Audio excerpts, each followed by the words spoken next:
Nepal's dependency on imports for daily consumables, including vegetables and paddy, has continued to go up despite numerous government programs and policies to boost this sector. More farmers are leaving the profession for foreign employment, and to further highlight the frustration in the sector, we've recently witnessed farmers throwing away their produces. This urgently calls on the government to take pragmatic and holistic steps that can prove effective enough to address the multi-layered and overarching issue. Good morning, I'm Sapsanamma. Let's begin with the headlines of the hour. Social justice and good governance ignored as political parties and politicians prioritize power. New parties also busy in criticizing old political entities. Billions of annual subsidies provided by the government in agriculture yet to reach actual farmers. Farmers quitting agriculture, arable fields left barren. US President Joe Biden welcomes Indian Prime Minister Narendra Modi at Washington. Modi to hold a series of meetings with industry leaders and CEOs later today. And Team Nepal up against former world champions West Indies in their third match of the ongoing ICC World Cup qualifiers.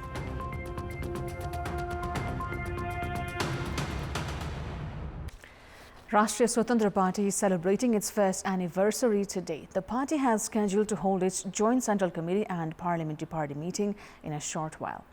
Leaders of the party have said that the meeting will be held in the capital's Balaju and will dwell on contemporary issues. Later today, the party will organize a tea program with the Prime Minister, ministers, lawmakers and leaders, diplomats and business persons in the invitee list. Meanwhile, ruling alliance partner Janata Samajwadi Party has begun preparations for the General Assembly of the party's legislation, which is scheduled for 25th to 27th of June.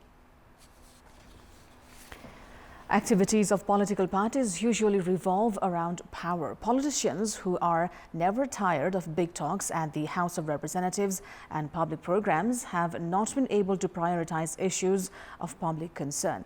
Both old and new parties are focused on seeking popularity, which has left issues of public concerns ignored as the parties have been shying away from their responsibilities. With suspicion of senior leaders of mainstream parties themselves involved in protecting those alleged of involvement in the fake Bhutanese refugee scam, public had voiced their concerns. There have been talks about a few other leaders and officials of constitutional bodies not being investigated for their role in the scam because of political pressure. This is just a representative case. There are several other instances where cases have been settled with consensus among political parties. Instead of prioritizing issues of public concern, politicians and parties have been focusing on their vested interests. Irregularities in the education and health sector, problems of farmers and businesses, and delay in government works have remained ignored. Instead of ensuring efficient market monitoring, politicians collude with middle persons. Those found guilty of crimes are being released on the basis of political power. Ensuring safe and managed foreign employment has been limited to announcement, while parties have not been able to deliver social justice and good governance. While old parties have not appeared serious towards public concerns, new parties have also been busy in criticizing the old entities. Good governance cannot be ensured if the political parties continue to create instability to serve their own interests. The government has been providing billions of rupees in annual subsidies to encourage more workforce to join the agriculture sector. Subsidies have been provided for chemical fertilizers, seedlings and equipment. Besides, the subsidy policy of subsidized agro loans is also in effect. However, agricultural productivity is yet to go up as government programs have yet to reach the actual farmers. Meanwhile, import of agricultural products have increased in the country. Of the 31.80 billion rupees allocated for subsidies in agriculture in the ongoing fiscal year, 23.88 billion was allocated for chemical fertilizers and 880 million rupees for insurance. In it, 16.95 billion rupees has been distributed. The government funds 80% of the agriculture insurance, for which 950 million rupees has been released this fiscal. However, more farmers are quitting agriculture every day and opting for foreign employment instead. Subsidized agricultural loans are also available, for which the government has spent 22 billion rupees on interest alone.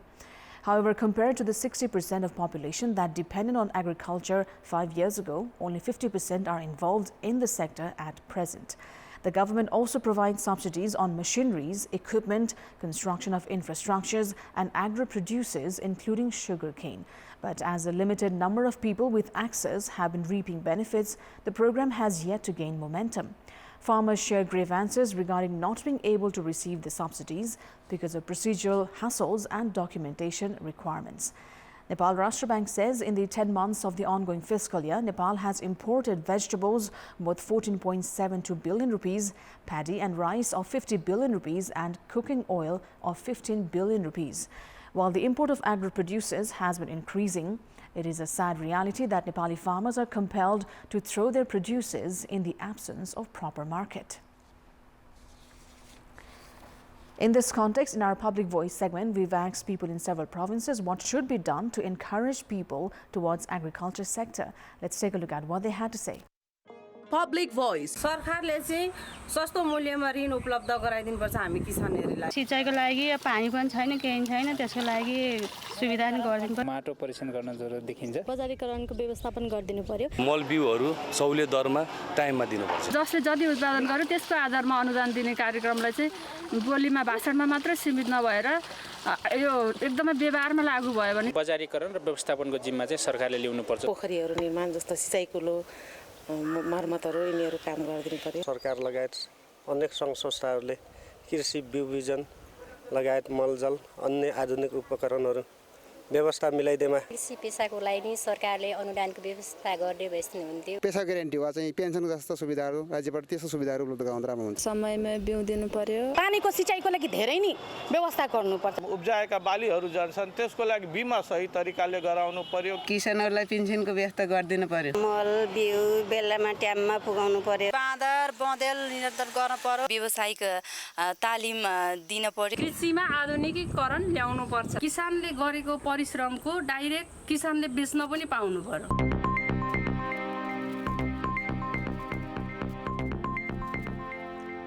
It's time now for our segment Public Pulse, where you text us with your opinion. Public Pulse. The question is, what should be done to enhance learning capacity of students? Your options are A, training for teachers, B, regular monitoring, and C, adequate infrastructures. The voting is on. Type NEWS, select your option A, B, or C, and send it to 34001 to share your opinion with us. Let's move on to the international update.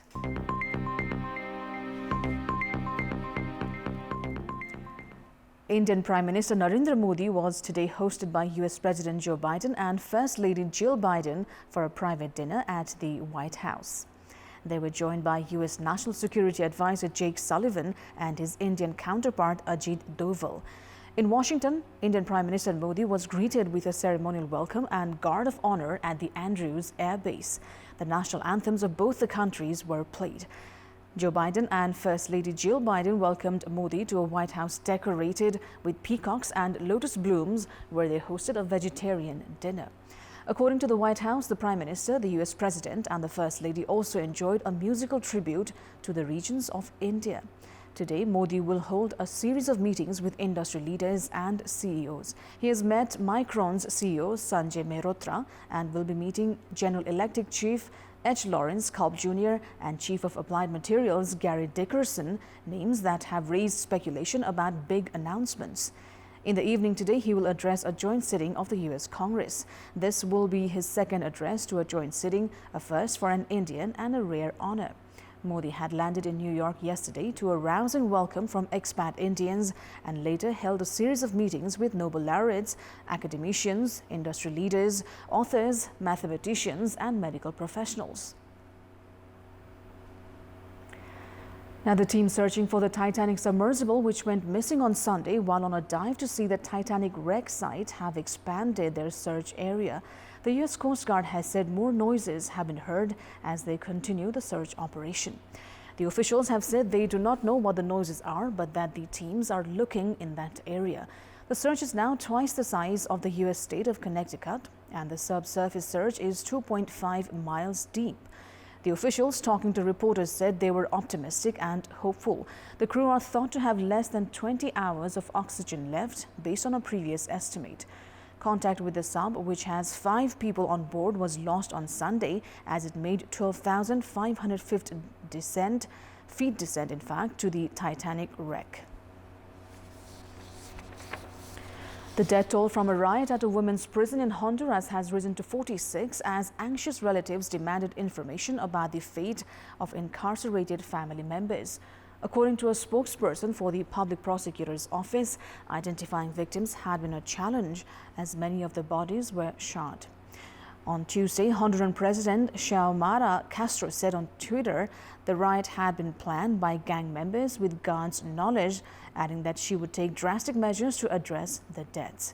The gangs involved in the riot, Barrio 18 and Mara Salvatrucha, have long battled for the control of drug trafficking and extortion industries, with the bloody conflict making Central America one of the world's most dangerous regions.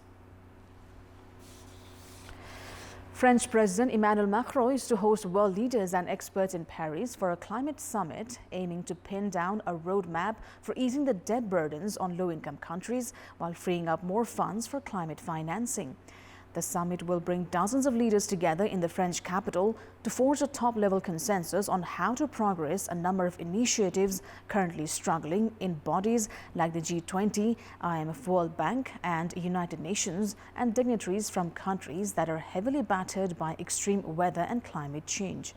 The Global Climate Risk Index 2021 from research group German Watch showed Puerto Rico and Myanmar as the worst affected by extreme weather events from 2000 to 2019, followed by Haiti, Philippines, Mozambique, the Bahamas, Bangladesh, Pakistan, Thailand and Nepal.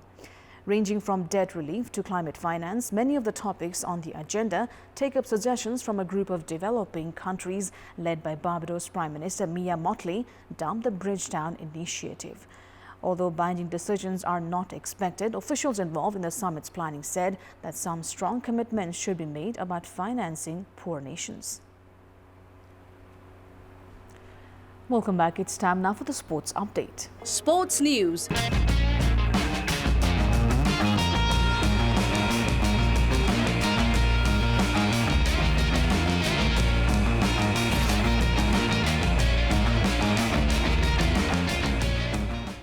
Before going to SAF Championship update, let's begin sports update with cricket news. Team Nepal are set to play West Indies in their third match of the ICC World Cup qualifiers today. It will be the first time Nepal will be playing former world champions. West Indies have won 2 one-day international World Cups, the first being the inaugural edition in the 1975 and the following World Cup in 1979. The match between Nepal and West Indies will begin at 12:45 p.m. Nepal time at the Harare Sports Club in Zimbabwe. West Indies have won both the ODI and T20 World Cup tournaments and are the toughest opponents Nepal will be facing in Group A of the ongoing tournament. A win against West Indies will serve as a major boost for Nepal's progress to the Super 6 of the tournament. Nepal had suffered an 8-wicket defeat against host Zimbabwe in the first match and secured a 6-wicket win over the United States of America on Wednesday. Team Nepal had struggled with bowling in the both matches. Spinner Sandeep Lamichhane has been out of form and has been very expensive, while fast bowler Sompal Kami's injury is of major concern. West Indies had secured a 39-run win over USA in their first match. Zimbabwe lead the Group A with 4 points, while West Indies and Nepal are second and third with 2 points each. And now on to SAF Championship. Lebanon are up against Bangladesh today at 3:45 p.m. at the championship ongoing in India's Bangalore. Lebanon, that is 99th in the world rankings, has been considered the top contender from Group B. The team had reached the finals of Intercontinental Cup last week but settled as runners-up to host India. Lebanon is looking for its first win in 5 matches. Meanwhile, prior to today's match, Bangladesh had played a warm-up against Cambodia. The SAF champions of 2003 has won 2 of its 5 previous matches, but this is just its second match with Lebanon so far. Lebanon and Bangladesh met each other in the 2011-12 World Cup qualifiers, in which Lebanon emerged victorious with 4-2 on aggregate. Maldives will square off against Bhutan in the same group at 7:45 p.m. Nepal time later today. The Maldives have a terrific record against Bhutan, having beaten them in every single one of the 8 clashes so far. Maldives could extend their winning run over Bhutan with another victory today. Prior to this, the Maldives had recorded 1-0 win over Sri Lanka in the third round of the AFC Asia Cup qualifiers and another win over Pakistan in a friendly match. Meanwhile, in 2 friendlies with Nepal ahead of the championship, Bhutan played a draw and lost 1 match. Bhutan are looking to begin the championship with a win today. Star player of Bhutan, Chencho Galchen, has been considered a player to watch. And now, before wrapping up, here's a look at the top stories once again. Social justice and good governance ignored as political parties and politicians prioritize power. New parties also busy in criticizing old political entities. Billions of annual subsidies provided by the government in agriculture yet to reach actual farmers. Farmers quitting agriculture, arable fields left barren. The search area expanded for the Titanic submersible that went missing on Sunday. Oxygen fears mount, but officials remain hopeful. And Team Nepal up against former world champions West Indies in their third match of the ongoing ICC World Cup qualifiers.